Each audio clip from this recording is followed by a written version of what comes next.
Journey with Judy. Honest, open, transparent. It's hot. There's no such thing as perfect people. There's no such thing as a perfect life. So come as you are, broken and scarred. Lift up your heart and be amazed and be changed by a perfect God. All right, so good morning. Thank you for choosing to be right here on Lake 96.1 and Journey with Judy. I was out of town the last week, and I can tell you that my trip ended with me returning on my new favorite airline, which the motto is something about haters. And so I am definitely not a hater of Spirit Airline. I am a lover of Spirit Airline because everybody I am meeting is so kind, and not only kind, but yes, I was in the cockpit of the plane, personally escorted into the cockpit with the pilot and the co-pilot, and he was just trying to teach me, just in case something happened, all the things I could do to take over the aircraft in the event of an emergency landing. So, but that's how the trip ended, and there's something about the way things end. I don't care if it's a meal, a date, a family gathering. You always remember how something ended. And what brought us to Orlando, Florida, for I think the 10th time consecutively over the last 10 years, was the National Volleyball Tournament for girls ages, I think maybe 10 to 18 years old. So we have been attending that event because some of you may know, and those of you who don't, I have two daughters who play volleyball at the club level and ultimately will be at the collegiate level. And part of getting to the collegiate level is being able to play in a club scenario, right, where there's more coaches, more exposure. It's a lot more competitive, a lot more expensive. It's just a different level of play and a different level of commitment. So every year we finish the season, this club season, in Orlando. And this time was very different because we knew it was going to end. You know, for Bob and Judy Hehr, our volleyball run, our sports runs with our four children ended because our daughter Campbell is now finishing her high school club career and moving on and going to play volleyball at the next level. So we entered into it, like maybe not we, but me. I entered into it so mindful that you always remember how it ended. So I was going to make the absolute best of what could be considered the absolute worst scenario. I mean, it's insane. Like going anywhere in Orlando takes 25 times the time. Now, I am not someone who's going to wait in line for 50 cars. I am the person who is going in the left lane and going all the way up to the front of the line and cutting over as if I didn't know I needed to make a right-hand turn. So I made it work and made the absolute best of it. But here was the scenario. We've been there 10 times, and not to talk about how much it cost, but it wasn't a vacation. It wasn't a vacation where it was relaxing and like a typical vacation. I mean, we were up at 4 a.m., in bed at 10 p.m., and a whole lot of volleyball in between. But I wasn't alone, because here's what the deal is. There was 200 volleyball courts. There were 2,500 teams, which makes 25,000 teenage girls.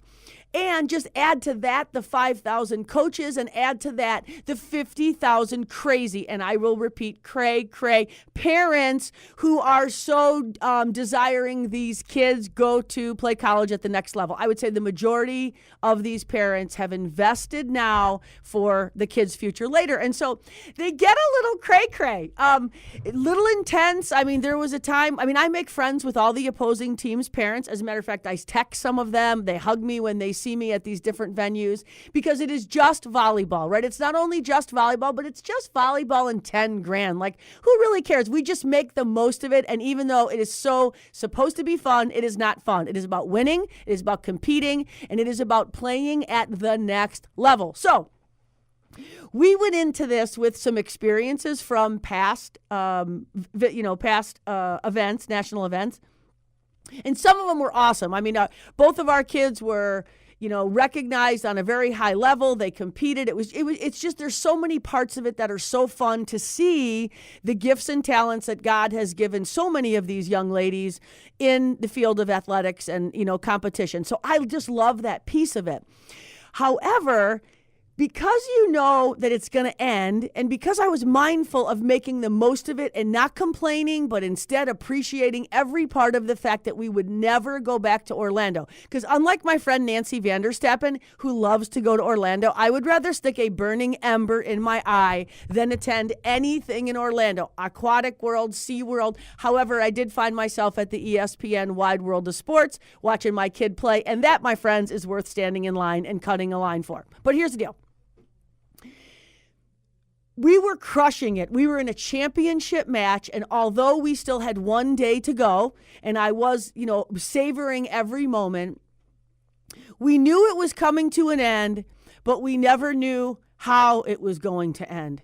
And in 1 second, everything changed, not only for my daughter's team, but for my daughter, because, my friends, you never know how it's going to end, even though you know it's going to end. So let's talk about that when we get back. You're journeying with Judy right here on Lake 96.1.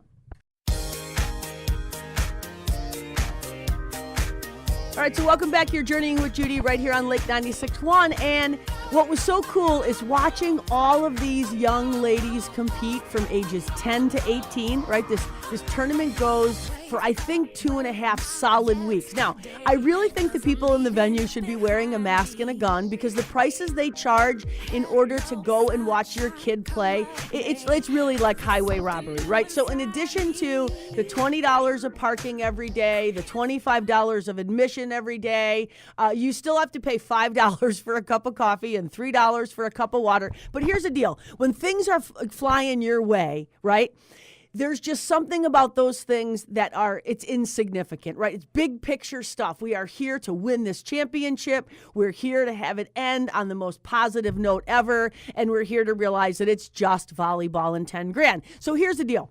What does it take to be ready for something to come to an end? So here's what happened to my kid. She was crushing it, right? I mean, just the best level of play I ever saw her play. As a parent, I was just totally digging the fact that the team was just so in sync. They were crushing this other team 21-3, I think. And she went up to block a ball, and down she went, and literally down she went. And in that split second, everything changed. Now, drawing from some past experiences, I've watched one injury, 1 second, everything changing and coming to an end that is absolutely beyond your control. And the way that actually impacts an individual, and in this particular case, an athlete, right? So we had no idea the severity of the injury, but here's what was obvious. She was done. And that playing at the next level, it became so much more important to pray at the next level. And so for every parent who wants their kid to play at the next level, I would just caution you that more importantly than playing at the next level would be praying at the next level, because you just never know how it's going to end, when it's going to end. And it was just this devastating moment where time stood still. All of the parents around this court, spectators, the teams, the coaches just stopped, because they didn't know the severity of what they were dealing with. And so the really great news is the injury is not career-ending for my daughter, but it did change the whole dynamic of the rest of this tournament, because she was out and she was done. And although they were winning 21-3, they lost and got bumped out of the gold bracket, and her entire season and club finale ended with this one injury. So, my friends, it was so obvious to me as a parent the way it was viewed by other parents, because I think what happens to some of these athletes, and again, these are God-given talents that if these kids glorify God in the process, it's an amazing platform to live as a Christ-like example, to learn and grow, and it's just an amazing platform. But when we take it out of context and we end up believing that our children's identity is found in what they do, they ultimately grow up like some of us, believing that who we are is what we do. And those are two very separate things. I mean, we are first and foremost children of God. What we do for a living, what we do in our spare time, what we do in terms of the way we live our life is secondary to that fact. And it was so evident that so many parents had misunderstood that reality. And I think that would obviously be passed on to some kids. And while I would be devastated if injuries took out my 4 children and the ability to compete at a high level, the most important thing is they recognize that does not define them. You know, it reminded me of that MMA fighter, that badass, I probably shouldn't say that woman who was just so tough. And when she lost in the ring, she was interviewed, and her exact words were, "I'm nothing. I'm nothing because no one now cares about who I am because I didn't do what they expected me to do." And she lost sight. In that moment, she lost sight of who she actually is, right? And so the message today has to be driving the point home that our identity is not found in something that can be taken away.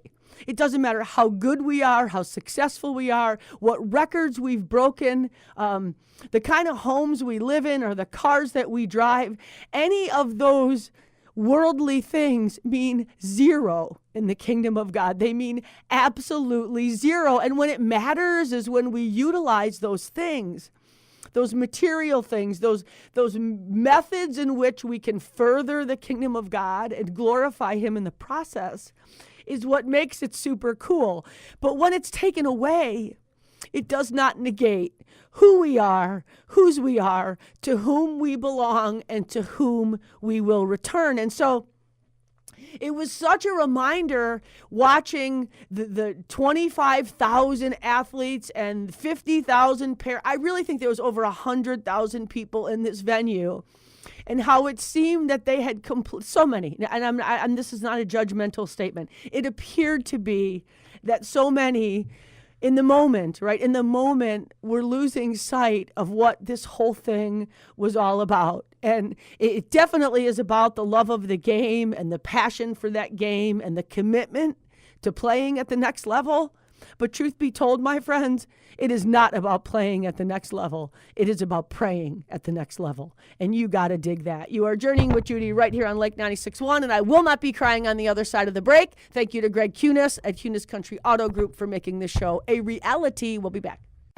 I wanna live like that and give it all I have, so that everything I say and do points to you. Yeah, so that's it, right? I mean, we want to give it all we have. We want to give God all we have because it's been given to us, right? For a purpose that we can be passionate about, that we can stay committed to, that we too can do something at the next level.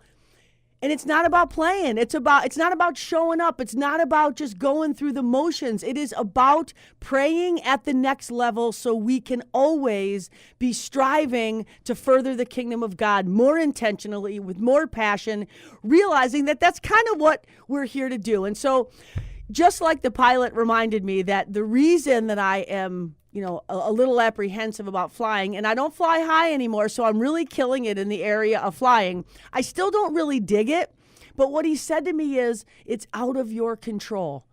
And by bringing me into the cockpit and showing me, I don't know why he thought that would help me, because there's like 50 trillion little buttons in that cockpit. And I can't even imagine that he knows how to use all of them, but it is about control. And when something happens and our identity is put into question, we got to be praying at the next level. We have got to be reminding ourselves who we are, whose we are, and to whom we belong, right? And so I witnessed for 5 days, for the last 10 years straight, people losing sight of that, right? Recognizing that, this is an opportunity to glorify God and to compete at a high level, and hopefully, God willing, right? Lack of injury or lack of things that are beyond your control, that these young ladies will get to, and I mean get to, play at the next level. Do this thing they love for a finite amount of time and utilize that as a platform for the next steps of their life. And so here's what research shows, and I think it can be paralleled so beautifully with us as people of faith, right? Every time I'm talking about an athlete, plug in a person of faith. So research shows that athletes are stronger, they are more resilient when they can construct an identity that goes beyond the circumstance. So we are more resilient and stronger when we realize that this is just a circumstance and we know how the story ends, right? So athletes develop this healthy sense of identity outside, so it enables them to handle adversity, right? I mean, it's talking about being emotionally stable. It's about being mentally tough. It is about being able to adjust to situations and circumstances that oftentimes are completely beyond your control, and realizing, just like in life, that there's about 10% of it in a field of play that is within your control, right? And it's been said so many times, but athletes and us as people of faith have got to remember that our sport, this thing called living our faith, is what we do, but it's not who we are, right? So how do we do that? Like, how do we recognize and reconcile who we are before we decide that is actually what's driving what we do, right? If we get the order wrong, just like an athlete, it becomes something that can be a setback that we never, ever have the ability to come back from, right? Because if the identity is around something that can be taken away, then how, when that thing is taken away, do we stand strong and be courageous and be people who are fighting this good fight and knowing how the story is going to end, right? So I watched a venue at the Orange County Convention Center with countless, and I don't even know, hundreds, maybe even 1,000 college coaches. They walked around this venue and they have in their pocket and in their possession the ability to change a young lady's life in about 2 seconds. They have the ability to offer them an opportunity to play at the next level at the expense of the college, right? So some of these people are holding $60,000 and $70,000 a year educations in their pocket, and they walk around, and based on what they see or what they think they see, they decide if these young ladies are worthy. I've always struggled with that, because here's the deal. They're worthy. They are worthy by dignity of who they are as children of God. Because they can play at a high level, and because you see or don't see the value in them attached to that, does not take away that which God has given to them. And so what's such a great reminder is that it doesn't matter what someone else sees as our identity. What matters is that we know who we are, to whom we belong, and whose we are, right? So it revolves around the characteristics that are inside of us. It's based on something that cannot be taken away. It's built from beliefs that will last a lifetime and hopefully into eternity. It involves solving some problems and serving some people. I mean, these girls wear t-shirts, some of them that say, "I play for her." Right? We've seen a lot of athletes wearing wristbands or something like Tim Tebow, where you recognize what they do is not for them, it's for God.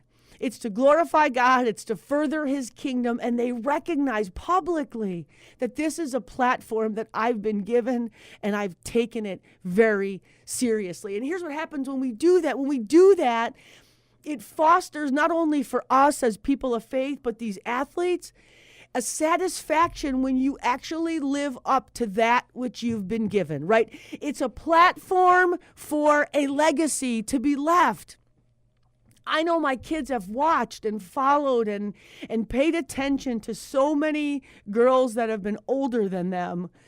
They watch what they do, they watch what they say, they watch who they hang around with, and they are wanting so much to become who they think these other young ladies are. And so it's no different in our life of faith that we get to, and it is an absolute get to, be people who recognize who we are despite what we do, who we belong to, and how to further God's kingdom in that process. And there will be nobody who will ever take away that what we were created to be. And so it was an amazing weekend and an absolutely fabulous time to be able to see all of this, come to fruition and watch so many people's lives change as they close this chapter and step into the new chapter of what God is going to do in the ways that God has prepared the way. And it's no different from the 100,000 people that were in this venue.